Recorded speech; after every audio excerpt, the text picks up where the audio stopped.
ओम नमः शिवाय। नमस्कार दोस्तों, स्वागत है आपका real horror stories YouTube channel पर। इस चैनल पर आपको बिल्कुल सच्ची डरावनी कहानियाँ सुनने को मिलेगी और यह कहानियाँ बिल्कुल सच्ची होगी, कोई काल्पनिक नहीं होगी। अगर आपको कुछ सच्ची डरावनी कहानियाँ सुननी है तो मेरे चैनल को जरूर सब्सक्राइब करें। हेलो दोस्तों, कैसे हैं आप लोग? मैं आशा करता हूँ कि आप लोग बढ़िया होंगे। दोस्तों, आज की इस वीडियो में मैं आपको दीपावली की रात के बारे में कुछ डरावनी घटना बताना चाहता हूँ और मेरे पास दीपावली की रात में घटी एक सच्ची डरावनी कहानी भी है जो मैं आप लोगों को बताना चाहता हूँ। तो दोस्तों, आज की वीडियो में एंड तक बनी रहिए। तो चलते हैं अपनी कहानी की ओर। दोस्तों, सबसे पहले मैं आपको दीपावली की रात के बारे में कुछ बताना चाहता हूँ। दोस्तों, दीपावली की रात, अमावस वाली रात, ये सबसे खतरनाक होती है। बताते हैं कि जो नकारात्मक शक्तियाँ उस दिन जागृत हो जाती हैं और हर तरह के तंत्र मंत्र इस दिन किए जाते हैं। सारे चौराहे जागृत होते हैं। आसपास की जो जगह होती हैं उनमें नकारात्मक शक्तियों का वास होता है। अगर कोई भी इंसान आपके ऊपर कुछ कराना चाहता होगा, कोई साया, कोई भूत या प्रेत, तो इस दिन आप पर ऊपर उसको छोड़ा जा सकता है या आपके ऊपर उसका प्रभाव हो सकता है। दोस्तों, आपको मैं कुछ ऐसी चीज़ें बताना चाहता हूँ जो आपको दीपावली की रात के समय नहीं करनी है, तभी आप इन चीज़ों से बच सकते हैं। चौराहे पर बिल्कुल अकेले न जाए। अब बहुत सी व्यूअर्स का सवाल होगा कि चौराहा क्या होता है। दोस्तों, जहाँ पर चार रास्ते मिलते हैं उसे चौराहा कहते हैं। मतलब जहाँ पे चार रास्ते मिलते हैं। पड़ी हुई किसी भी चीज़ को ना उठाए। जैसे चौराहा पर कोई चीज़ पड़ी होती है, कोई भी पैसे पूसे, तो ना उठाए इस दिन रात। मीठी चीज़ खा के बाहर ना निकले, नहीं तो आपके पीछे कोई आत्मा लग सकती है। तो दोस्तों, ये थी दीपावली की रात के बारे में कुछ छोटी सी इंफॉर्मेशन। तो मैं आपको अब दीपावली की रात के बारे में एक सच्ची डरावनी घटना बताना चाहता हूँ जो मुझे अजय जी ने भेजी है। तो मैं उन्हीं के पॉइंट ऑफ व्यू से कहानी को शुरू करता हूँ। मेरा नाम अजय है और मैं सहारनपुर का रहने वाला हूँ।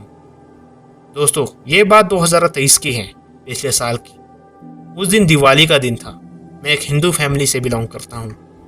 हमने दिवाली की रात को पटाखे फूके फाड़े।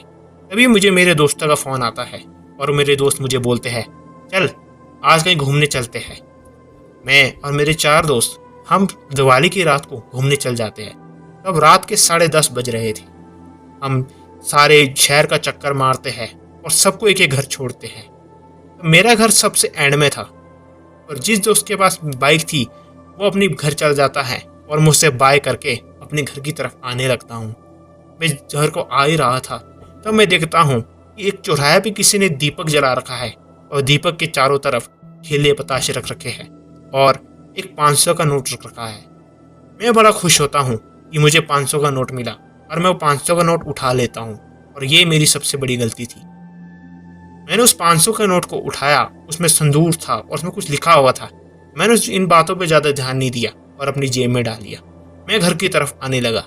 जैसे ही मैं घर आया मुझे बेहोशी सी आ गई और मैं बिल्कुल बेहोश हो गया। और जब मेरी आंख सुबह खुली तब मेरे मम्मी डैडी ने बताया कि तुम्हारे अंदर तो कोई शक्ति या प्रेत आ गया था। तुम्हारी आंखें बिल्कुल सफ़ेद हो चुकी थी और तुम जोर जोर से चिल्ला रहे थे।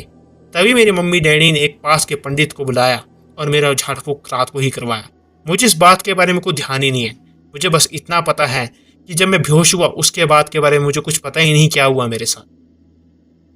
फिर मुझे पंडित जी ने झाड़ा लगवाया और बताया कि बेटा, तू जब रात को दीपावली की रात को, मतलब पिछली रात को जब तू आ रहा था, क्या तूने कोई टूना टाना तो नहीं टपा या कोई तूने चीज़ तो नहीं उठाई रास्ते से? तब मैंने पंडित जी को बताया कि हाँ, जब मैं रास्ते से घर को आ रहा था तो मुझे रास्ते पर एक नोट मिला 500 रुपये का और उसके चारों तरफ दीपक पताशे रख रखे थे। तब पंडित जी ने बताया कि उस दिन किसी ने किसी चीज़ को पूजा था या किसी दुष्ट शक्ति, नकारात्मक शक्ति को पूजा था और वो पैसे तूने उठा लिए, तभी तेरे पीछे वो शक्ति आ गई। पंडित जी को मैंने वो नोट दे दिया और पंडित जी ने उस नोट को जला दिया। तब से मुझे आज ये पता है कि दीपावली की रात को ऐसे तंत्र मंत्र साधनाएं होती है, इसलिए मैं इन चीज़ों से बचा रहता हूँ। तो दोस्तों, आज की इस वीडियो में आप लोगों को मैं यही बताना चाहता था कि दीपावली की रात में सतर्क रहें। और दीपावली की रात सबसे बड़ी अमावस वाली रात होती है और इस रात में सारे तांत्रिक इस रात का इंतज़ार करते हैं। आपको इस बात का नहीं पता होगा शायद कि जो दीपावली की रात होती है सबसे काली रात होती है, सबसे काली रात होती है, में ज़्यादा अंधेरा होता है इस दिन। तब इस दिन आप लोग घर के बाहर दीपक जलाते हैं तो दोस्तों आपको यह कहानी कैसी लगी? अगर अच्छी लगी तो चैनल को जरूर सब्सक्राइब कीजिए। और आप लोगों को दीपावली की हार्दिक शुभकामनाएं। और नाम माँ लक्ष्मी के लिए इस वीडियो को जरूर लाइक कीजिए। अभी के लिए बस इतना ही। ओम नमः शिवाय दोस्तों।